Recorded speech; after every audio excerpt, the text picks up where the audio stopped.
drink water like Maggie, hello. Welcome to the Creating Meaningful Work podcast. It's so good to have you here. It's so good to be here. Now, where are you right now in the world? I am in New Jersey. I'm in my hometown with my mom and our new baby, and I'm getting ready to go back to Nepal. I've just finished up my book tour.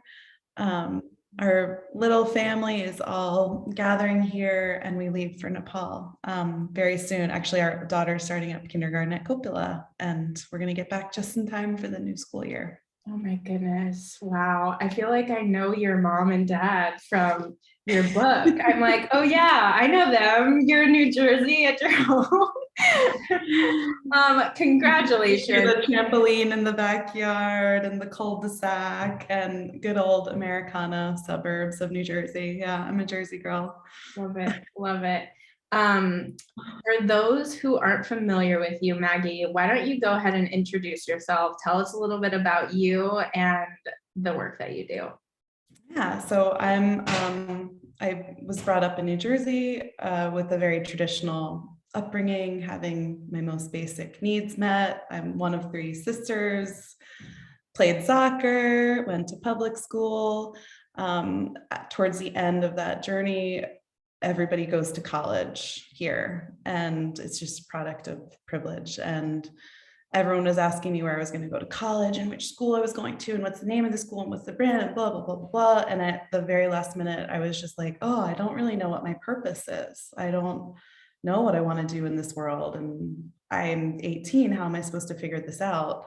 So I set off on a gap year journey to travel, just to have fun and explore and immerse myself and leave Jersey for the first time. And, you know, many thousands of miles and countries later, I ended up with my Nepali friend on a riverbed in the foothills of the Himalayas in Nepal. And that's kind of where the journey and the story begins. I met with the local people, and together we started a program to support vulnerable and orphan children. And I've been living and working in Nepal with children and women and my amazing local Nepali team for 17 years. Wow. So from New Jersey to Nepal and motherhood in between, you know this, but the start of that story was watching my friend Sunita. She was a refugee and she left home when she was 8 years old and had lost everything. So it was going to Nepal to kind of find her home and retrace her footsteps that got me there.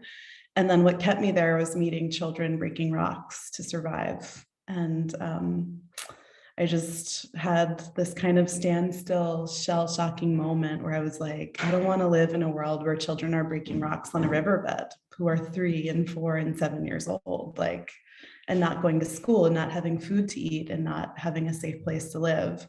And that kind of led me on a journey of discovery and figuring out what help looks like, what's my role, and how to kind of change the reality of what we were seeing in this region of Nepal. So yeah, that's the story. Mm-hmm.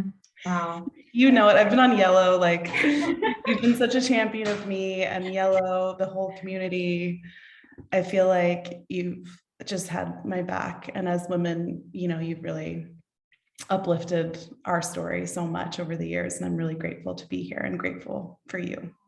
Oh, I'm so glad to hear that. I mean, your story deserves to be uplifted and it's very inspiring. And yeah, I don't know, especially right now, it's always felt close to my heart, but I just feel like women coming together, supporting and uplifting each other is more important than ever. And I don't know, I see the opposite of that happening more often than I would like to see.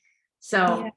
I think there's the mothers of the world. We need to like just stage a takeover, just like completely take over and be like, no, this is not okay. These are our children. This is our human family. Like it is, we're in a serious place of just like, why are we still in this year with all of these accomplishments at this time, still watching the suffering of children? Mm-hmm. Like, how can we not agree looking at the face of our kids.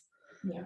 Like, how do we not agree that we can do better than we're doing, and that we've done more difficult things than figured out a way to take care of our children? There's like this rage in all of us mothers right now, like, why is this still happening in 2022? Even more so. I just got goosebumps when you said there's a rage in all of us mothers, because I so feel that and have experienced that.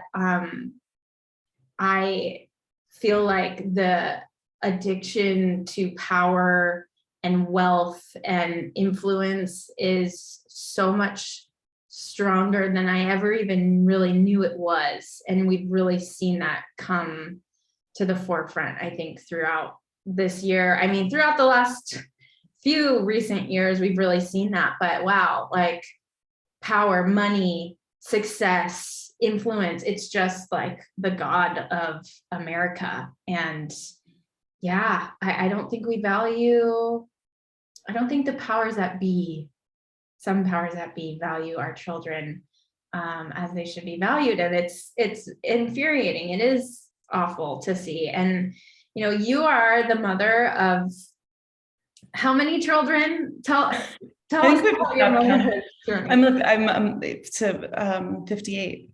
Yeah, 58, with an amazing team of other mothers around me as well, and aunties and uncles and big sisters. And we're sort of like a communal village family. But yeah, I get to be the mama in chief. Yeah, and in this last couple of years, I had 2 biological children as well. So all kinds of, yeah, a lot of motherhood in my life. Which I'm really grateful for. It teaches you all the things. Yeah, it really does. We were just talking before we started recording how motherhood is such a journey. It's a wild ride of highs and lows, and the most love you've ever felt in your life, and the most rage you've ever felt in your life, and like frustration. You're just you are faced with yourself. And I'm like, wow, I never realized I was this impatient. Like, I always considered myself kind of a chill, patient person, but no, motherhood has shown me otherwise. And yeah, it's a wild ride. It's definitely the stepping into a new version of yourself, and learning and yeah, ways that you never imagined. I want to talk about your amazing book. Congratulations, Maggie. For those of you who can't see us and are listening, Maggie has a beautiful book out called Between the Mountains and the Sky, a mother's story of love, loss, healing, and hope. And this cover is gorgeous. It just recently released, right? When was this officially out? April. Wow. How's it feel to have this on paper out in the world? Is wild. I mean, it's the hardest thing, one of the hardest things I've ever done. Very vulnerable. It was very freeing. It was hard work. Like, I think you're right. It's, you know, you just show up, and it's not always like the pitter patter of the rain and sipping on coffee. It's hard, and it's gritty, and it was sort of like a pandemic project that I took on, and during a quiet moment of life when we were all shut down. And I think in writing, and I just was realizing that I had a lot of reflection to do, and a lot of my own healing, and a lot of my own questions. And my older children are now turning 19, 20, and 21. They're the age that I was when my journey to motherhood began. So it was a very full circle moment of like thinking about things I wanted to tell them, and the truths I wanted them to know. And definitely a gift in the end. Like, now that I'm on the other side and like holding the book and we're talking on a podcast, it feels real, and I'm so proud. And handing it to them was everything, but not to like gloss it over in any way. It was hard to write. I bet, because you're revisiting your whole story here of building this amazing mission that you have, and working with these people and everything that's happened with that.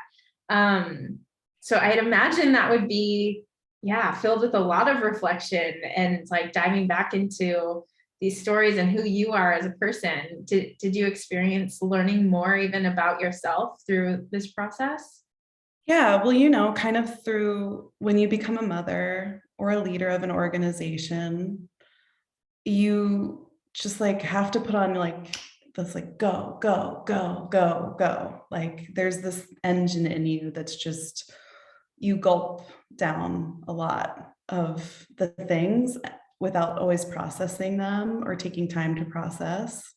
And it's just like, keep going. Like we have that in us as founders, as mothers, this like, you just got to get up and keep going.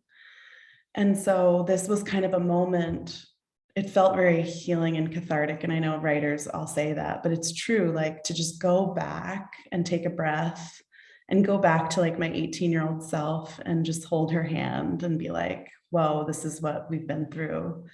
And so, yeah, it was a chance to process, a chance to, yeah, go back to the early days and just reflect and build the narrative arc of what my life has been. But there was a lot of shame. There was a lot of reflection that I had to have. There was a lot of hard questions. And there was a lot that I'd been through. So it was really huge to be able to put it all down onto paper and then hold it. Yeah. Yeah, I bet. Well, going back to the beginning of your story, you have a beautiful way of writing and telling your story, and there was a few things in here that I bookmarked at the beginning of your story where you talk about the upbringing that you had with privilege and the ability to go and to help. And I want to point out a few things you said here that I'd love to hear you elaborate on. You said, I'm not the first white girl to cross an ocean with a backpack to try to find herself near a mountain. I read Eat, Pray, Love, and I read it hard. I didn't leave home to save the world. I just left to see it, to know it, maybe to know and see myself, but maybe seeing yourself is how these things begin. And then you said, I want to help the girl get out of the river, but only if that's what she wants and if that's what help really is. It's not my place to say what she or anybody else here needs.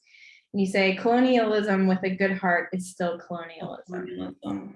Can you talk about that a little bit? Yeah, well, I mean, in writing the book, I felt like I really had to hit on these issues right away, because I think, especially as women of privilege, and by privilege, it's not like I came from like a philanthropic, wealthy background. Like I'm just a normal girl, but we were born with the right skin color at the right time, in the right place, in the right zip code. And there were these key determining factors that makes you and me, because of what we look like and who we are, we get such a huge head start in life. And so I knew that in writing this book, I wanted to like drill down on that right away. It was like, when you're educated and free and empowered and safe, when you get to choose who you get to marry, when you want to marry, when the color of your skin puts you on this track to being more protected or more valued.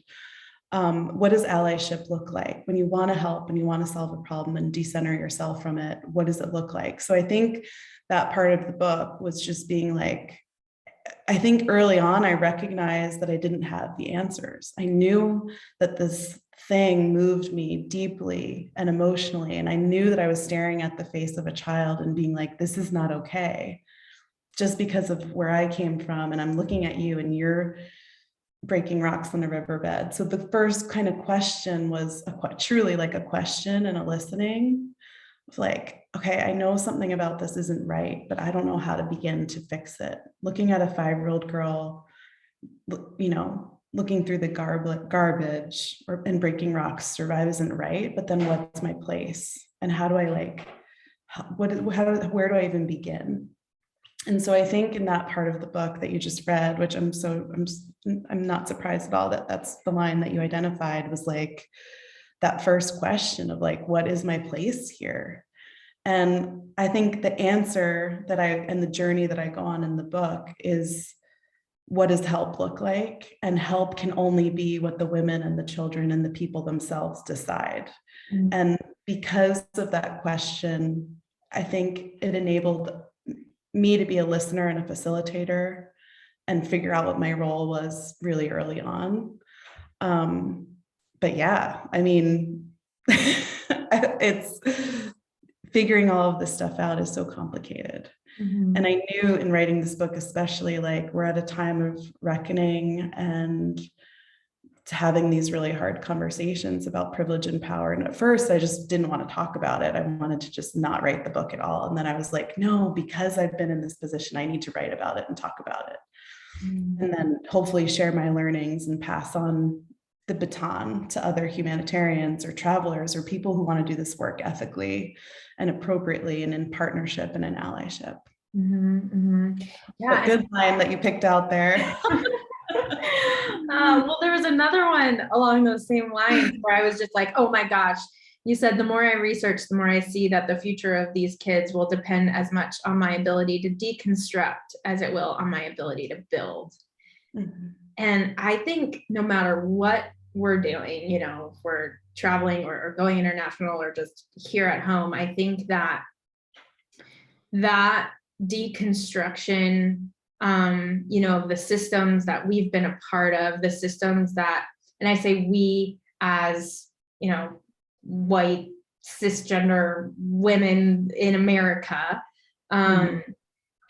there's so many systems that we have been a part of, you know, even just unknowingly because of how we look and what we were born into, that have been so harmful. And I think at least in my journey of like deconstructing all of that and just learning all about this stuff, it's been hard to then say, okay, you know, what is my place? Like, how do I use my privilege? Or even I've heard it say recently, which I really love, use the phrase advantages, like these advantages that I have.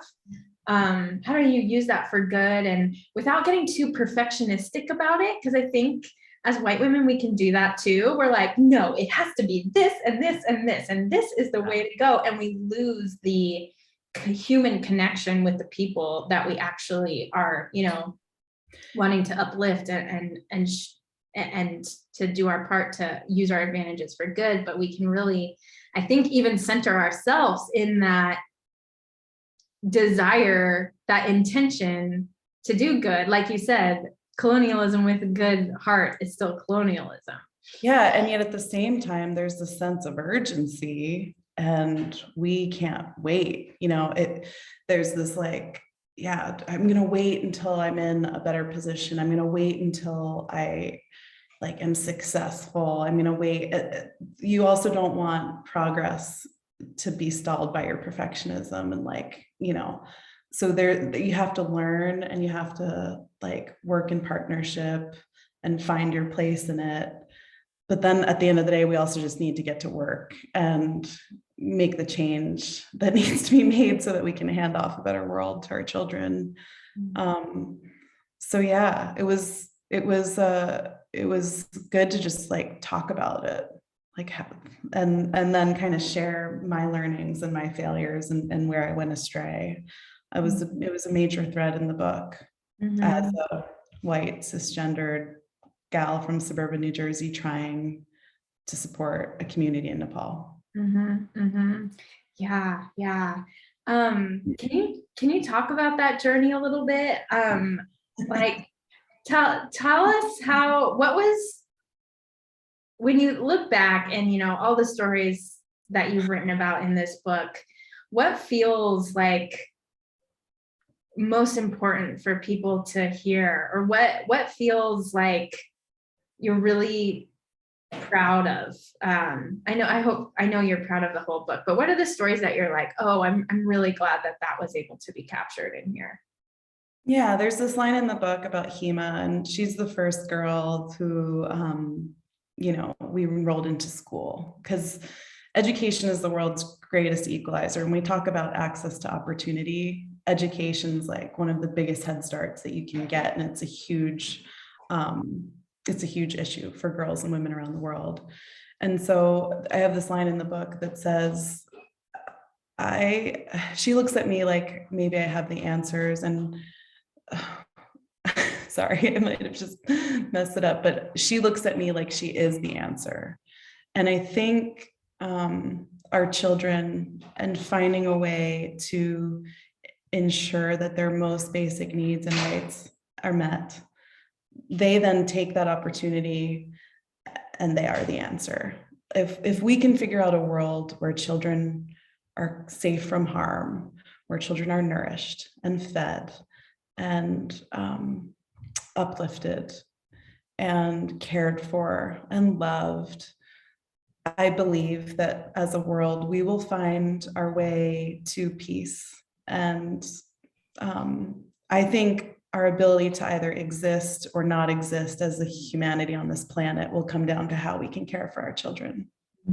And that was kind of Tope's my co-founder. He was an orphan himself. He and his family moved from India, where they were refugees, back to Nepal, and were my right and my left hand and my founding partners and in all of this. And that's kind of what we set out. We believed that to be true, but then we kind of set out to show and to prove it through our programs and through the services and through our work and what we do. And we thought, like, hey, if we can do this in a community that is overcoming civil war, with 1 million orphan children, with a lot of political instability, with famine, with, remote in a rural part of the world, with natural disasters, with violence against women, maybe it can be done anywhere. And we kind of drew a little circle around the map of where there was an orphan crisis.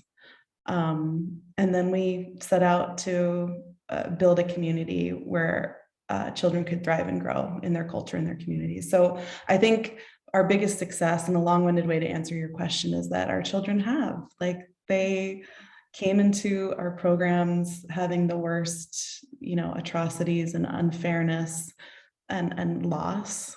And they have just become these incredible people. They're getting jobs, they're going to college, they're becoming doctors and engineers and accountants and nurses and teachers, educators, social workers, and it's been incredible. And that's my pride and that's my joy. And HEMA in the end was the answer. HEMA is no longer breaking rocks on the riverbed. There are no longer children breaking rocks on the riverbed. We can create the world we want to live in.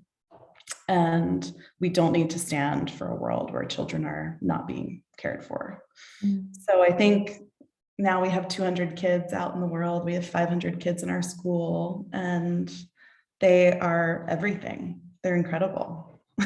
Hima's in college now. I was with all my college kids last night for dinner. They were talking to me about coding and dating apps. Oh, wow. They're like, Mom, the way out of poverty, everyone just needs to learn how to code. I was like, okay, you're right. Oh my gosh, that must feel like. Yeah, they're adults. They're adults. Wow. From a riverbed to being an engineer, running a business, an entrepreneur, it's been incredible to watch. I know it works. In every cell of my body, I know that this is the way to creating a better world. It just comes down to caring and loving for children. Who would have thought? It's so simple. So simple. And as women, we know how to do it. It's those formative years that are so important, that that shape us so much for the adults that we will all become. And so I totally agree. When I look at so much of what's happening today, and I think valuing our children is so the answer. And you've done that and seen that. I mean, that must be such a wild ride to see these kids who now you watch them grow up, and now they're out in the world doing their careers and making an impact of their own outside of themselves. That must feel, or how does that feel to see that? Yeah, well, you'll get to see with your kids. It's at some point, I mean, you're in toddler and baby stage right now, but at some point you'll just look at them and be like, whoa, you're a person. You're like a human person who I'm proud of and I'm learning from, and you're so much better than me and version 2.0. And you're loving and you're kind and you're making the world better in your own light and in your own way. And it's so beautiful and it's so hard. And it's so long. But yeah, it's been I think I'm in like the wonder years right now of watching my little 4 and 5 and 6-year-olds become grown-ups. So yeah, it's been magical. It brings tears to my eyes and it's fun. And I love it. Yeah. What was that journey like of, going to Nepal, deciding that you're going to embark on this journey, to really becoming this mother figure to these children? Like, how did it go from I'm going to be providing this space for you to I am a mother figure to these children? Yeah, I one day, you're doing bedtime stories and tuck-ins and sitting at meals and, bath time and fingernail clippings and, discipline and reading parenting books. And, ultimately the kids called a family meeting and they were like, we want to start calling you Mom and Maggie Mom. And that's how it happened. I think the biggest misconception about my story is that I was like, I'm going to go raise children in Nepal. And it wasn't like that at all. Like, so many things happened and it just naturally unraveled. And then I was part of a team raising children in a home. And I got called Mom, and then it stuck. And I say in the book, it felt as true to me as my own name, and it made sense. And I still get to be Maggie Mom today. Yeah. It's beautiful. It's such a, like they say that the words mama are like quite often the first words, because it's like one of the simplest syllables and things for a baby to say. And so there's something so like, what's the word I'm searching for? Like natural and primal almost about the word. And it's sacred. Yeah, there's something really sacred about it. It is primal, sacred. It's everything. And it's such a gift. It's such an honor. I mean, it's the greatest title we'll ever have. And I'm really incredibly proud of them. And I'm proud of our team and our community. Now, can you talk a little bit about that beginning time when you went to Nepal and you saw what was happening there? You were still on gap year, and you decided to take a different path from what you originally thought that you were going to do. Can you talk a little bit about that beginning story? Yeah, so I'm on like the second year of my gap year, and we're seeing all of these things. My co-founder is an orphan himself. I meet my friend Sunita. We realized that like the thing that changed her life being a victim of war was education. We realized that the kids on the riverbed don't have access to education. 2 to 3 years of primary school education can change an entire life. There's so many indicators that show us that, oh my gosh, 2-3 years, basic literacy changes your life. So that was the initial, and it was the year 2005 when, you remember, it was like the girl effect. And we knew leading global economists studying these issues were saying like, it's about girls and women who hold up half the sky. And so that kind of set us off on building a plan and a strategy. We read loads of books. We looked at development as a sector and why it had failed and how it was failing. A lot of, we hated orphanages. There were these dark, dismal, terrible places. A lot of our initial kind of dream was like, let's just raise children and educate children in a place that we would want to go, or that we'd want our little sisters to be in, or our own children.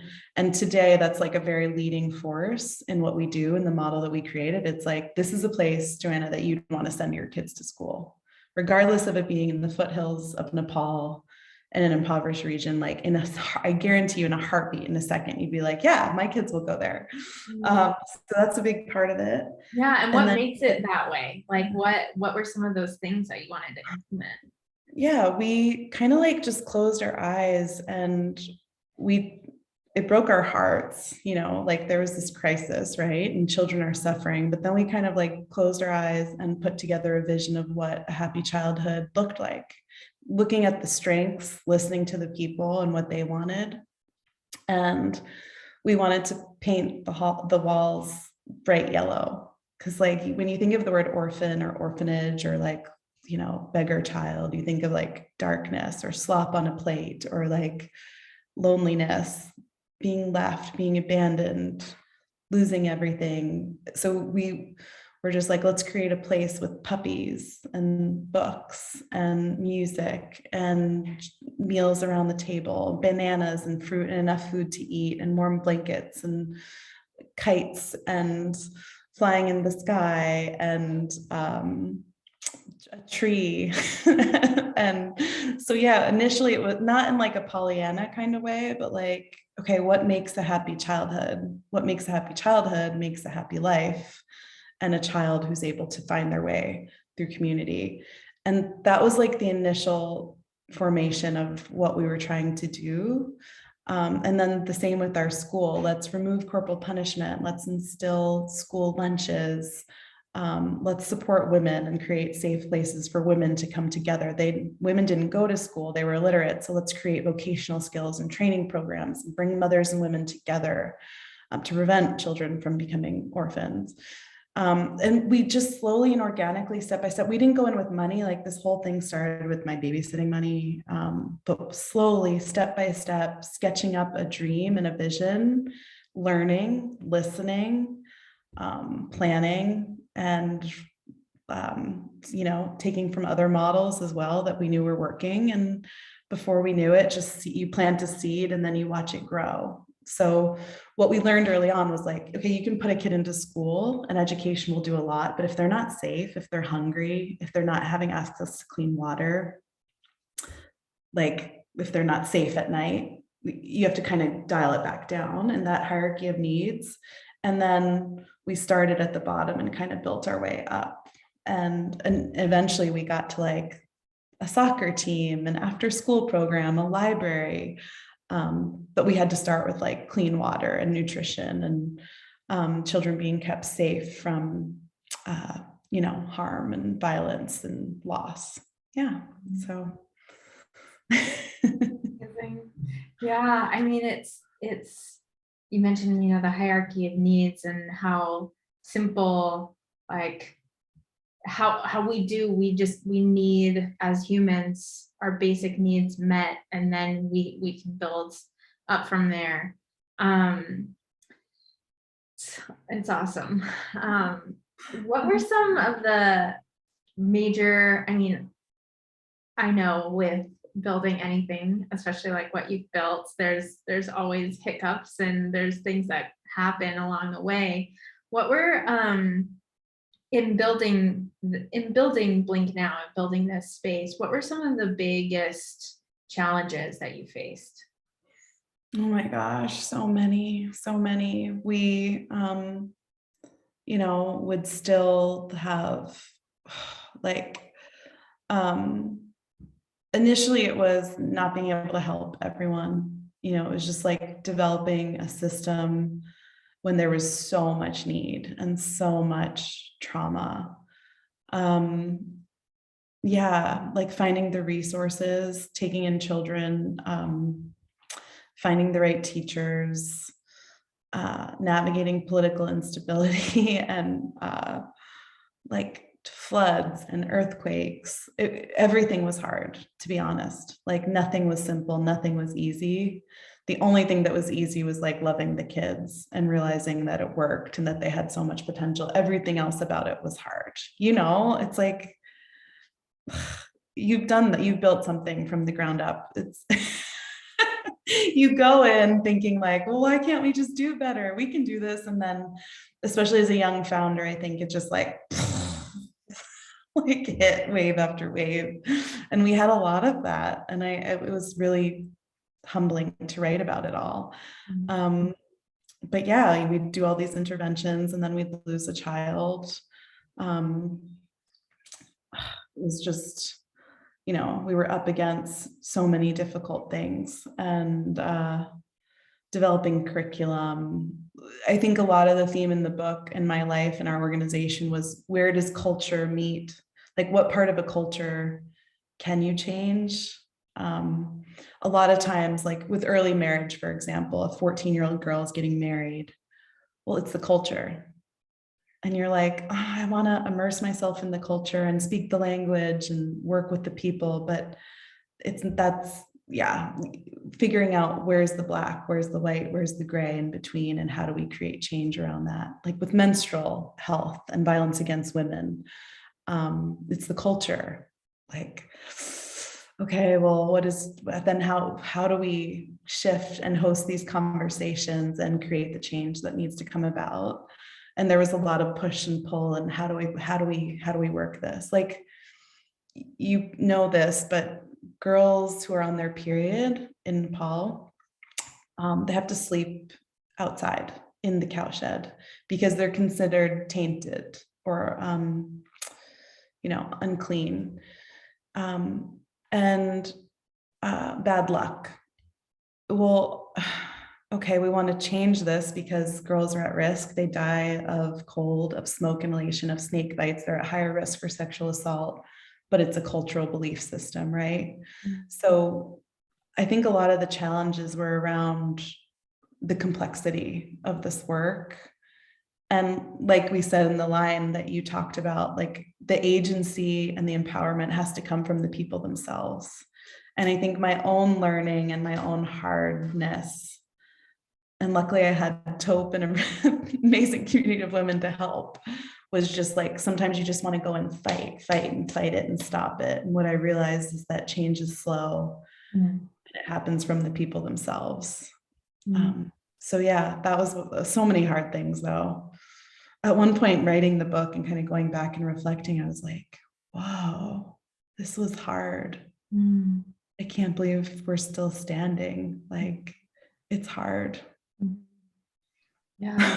And yet you all continue to move forward because you're called to that work and because of those children and for your heart for them and all of your hearts for them. I think, when we talk about passionate and what you're passionate about, I think a lot of times that word can get really watered down and it's like, well, I'm really passionate about, whatever. But really the root word of passion is to suffer, and to be passionate about something is actually, what are you willing to suffer for? And that's what it sounds like. And I know that you have done, is that you are actually passionate in the true meaning of the word, about the work that you're doing. I'm writing that down. I'm like, oh my God, do you have to suffer if you're passionate about something? Oh no, gosh. Well, yeah, suffer is a pretty intense word. Maybe we do need to look at that. Like, yeah, how do we, I also think the world is so scary right now. Like, there's so much that we're being handed. And how do we not get stuck and crippled in fear, or just be like, this is impossible, I'm going to give up. Like, there's no way. Like, I hear a lot of that from the older generation. Like, there's always going to be poverty in the world. There's always going to be children, orphan children. There's always going to be, and it's like, really though? Like, and I can understand that, because there are moments where you just want to curl up in a ball and be like, how are we going to get through this? Like, the environment and gun violence and war, still war, and rockets being dropped. And um, women, and yeah, just not supporting mother. Like there's a million, the whales, the bees, the plastic, like where's the end? And how do we not just be like, screw it, I'm going to draw a little circle around me and what I can contain and protect and just consume. And kind of like going back to what you said about the greed and the materialism, and just, I'm just going to like, you know, give up or just lay down and be depressed because there's so much. And we are being called in a way we never have been to step it up and find a way through it. Yeah. Oh man, there is a lot. And I think one thing I've been trying to implement into my life and my work is thinking generations ahead, because this work, all the work that needs to be done is not all on our individual shoulders. We have to come together and we have to think, like 7 generations ahead, right? And that's why I do think that going back to investing in children, and like you said, that when we honor and value children, we can change so much, because they are the ones who are going to be running this world, and they're going to be, raising the children who are going to be, running the world in the next generation, and on and on. And so how can we think generationally, I think is one thing that at least encourages me in some way, that that, like you said, progress is really slow. And I don't know, I think we're definitely going through a lot of stuff right now, and it's really hard not to be crippled by it all. And I think that, like, it's this nuance, right? Like what you're talking about with culture stuff. It's like it's not black and white. It's like, how do we, yes, protect ourselves and have boundaries so we can be able to do the work, but also still allow our hearts to be broken and allow us to really feel the pain that's happening. How can we be passionate and not suffer? Because like what you were saying really hit a chord with me, because like you can't be so passionate and suffer so much to the point where you just burn. Harder. Yeah.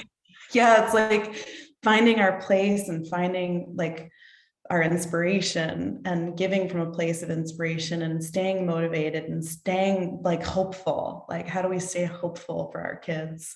Because yeah, you've been through this too as a mom. Like, I don't know about you, but the last 2 years of COVID was so freaking hard. And you'd be looking at like an insurgency happening at the Capitol, and like people hating each other and violence and just like the worst of our humanity, a freaking pandemic. And then you look to your 3-year-old, and your 3-year-old's like, Mama, look at that rock. And they still have wonder, and they still have joy, and they still have hope. And they know that none of this is happening. Like they don't know any of it.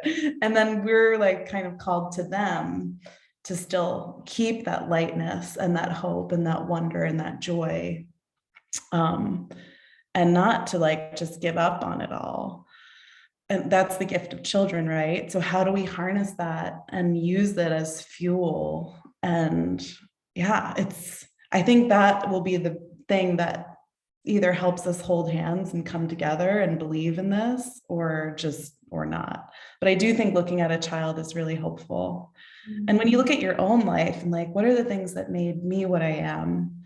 Like a lot of it was simple. We had clean water to drink, and we had people who loved and believed in us, and we had family, and we had, all of these things that make us where we are, but they're also very simple things, right? I don't know. Yeah, I know. It always does, come back down to those simple moments, like the moments I just think of, when something happens and something tragic happens, and all of a sudden you're looking at the world through a totally different lens. That's when you notice the simple things, like the beautiful sunsets, you notice the laughter from your friends or from your children. You are grateful for the things that you have. And it's hard to get there. when everything is so complex and we have access to so much. And I don't know, I don't have the answers, but Small acts. I think small acts and Mhm. doing what we can and staying hopeful. Just Mhm. small acts. Yeah. Yeah, one foot in front of the other and just continuing to do the work. And I do think it's important that we have play and ease and creativity and fun in our lives so we are able to sustain the work. I mean, I'm sure you've experienced that need for that in the work and That's that the you're doing. only reason I'm still standing, like, was because I had a life surrounded by children where I would have those hard moments, but then I come back and it's like there's music on and you're dancing around the kitchen and your child looks up and points to the sky and the stars. And that has been the breath of, yeah, that's what's kept me going and kept me alive and kept me hopeful. So I do think there's something to be said for that, of keeping the lightness and the purity and the hope alive. So yeah, not getting too bogged down and in the suffering, you know. But also not being like, oh, screw it. Just gonna like go shop online and drink some wine and who cares anymore. I think we're always like back and forth between those two. Yeah, it's so true. It's true. I feel like sometimes, I think it was probably, I think it's Glennon Doyle. I feel like I quote her all the time, but I think she said this, someone else might have, I might be not saying this correctly, but how when you first hear about the news or something happens, let yourself feel it, to allow yourself to really feel those feelings and sit in the sadness. And if you need to just sit and like binge watch a Netflix show and have some wine that night, like let yourself feel it. And then the next day you can get to work. But it is so important for us to feel through these things. And I think play and being around kids and dancing and like you said, those things do help us too, like to feel through this stuff in like a different way. So thank you for that. That's a really beautiful reminder to value those small, simple moments that we have throughout this time. Yeah, because we have to stay full too. And you want to give back from a place of fullness and hope. And yeah, and yet we're in a time where there's so much desperation and so much, it can be really hard to be hopeful, even for us like optimists and mothers. It's a balance that we have to figure out. Yeah, I think hope the hope that we need right now is scrappy, it's proactive, it's being able to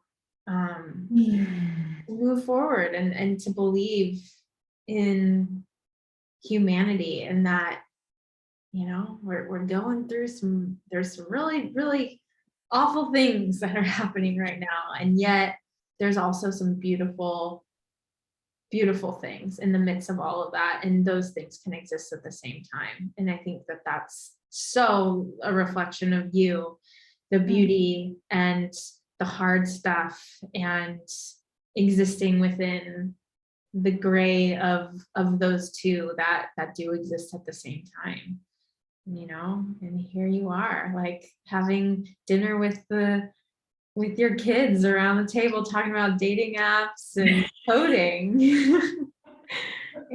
Like that's beautiful. Oh yeah, it's a book. It's interesting because it's a book and it's a story in our organization. It's about all these really hard things, and yet there's a lightness and a joy and a sense of hope. And like a realization that the power to change the world and to change our lives and the future is within all of us. And I think it's just going to be about all of us doing what we can where we are with what we have. I think that is a quote.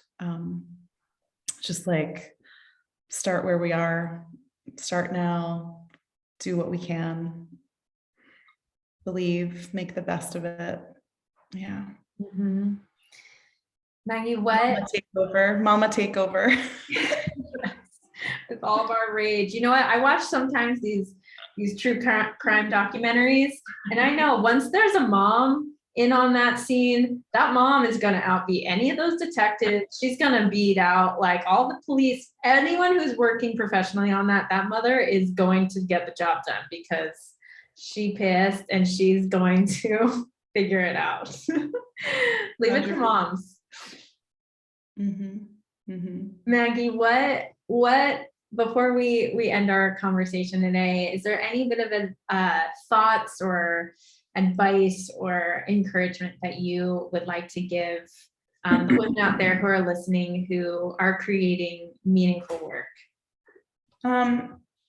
Yeah, this is the last line of the book. It's not a spoiler alert, but it says, night after night in this uncertain world, we continue to meet in the satsang room and rejoice in the truth we find here. There's so much to be grateful for, and there's so much we can give. We move best when we move together. We are one human family, and there isn't another second to waste. Yeah, that was kind of the end. The world is uncertain, but we continue to show up. We continue to rejoice. We continue to be grateful. We continue to give. So I think my advice is to just get grounded and centered, back in gratitude, back in love, back in what we can give, what we can change. Yeah. Kind of like what we were talking about, rejoicing in the wonder and the joy and the love and why we're here and the magic of it all. And from that place, from that passion, giving. And hopefully not suffering too much. To be a mother is to suffer. Oh gosh, suffer. It's such like a intense word. Maggie, thank you so much for your time here. How can we get in touch with you, support the work that you're doing? Tell everyone where we can find you. Oh my goodness. You can follow us on blinknow.org, changing the world in the blink of an eye, and follow us along on, follow us on Facebook, Instagram, social. Go to our website, blinknow.org. Amazing. Thank you so much, Maggie. Thanks for being a champion for me and this book, and for Yellow, and just all you've done. I really appreciate it. I can't wait for your book, girl. Next, your next memoir. Thanks, Maggie.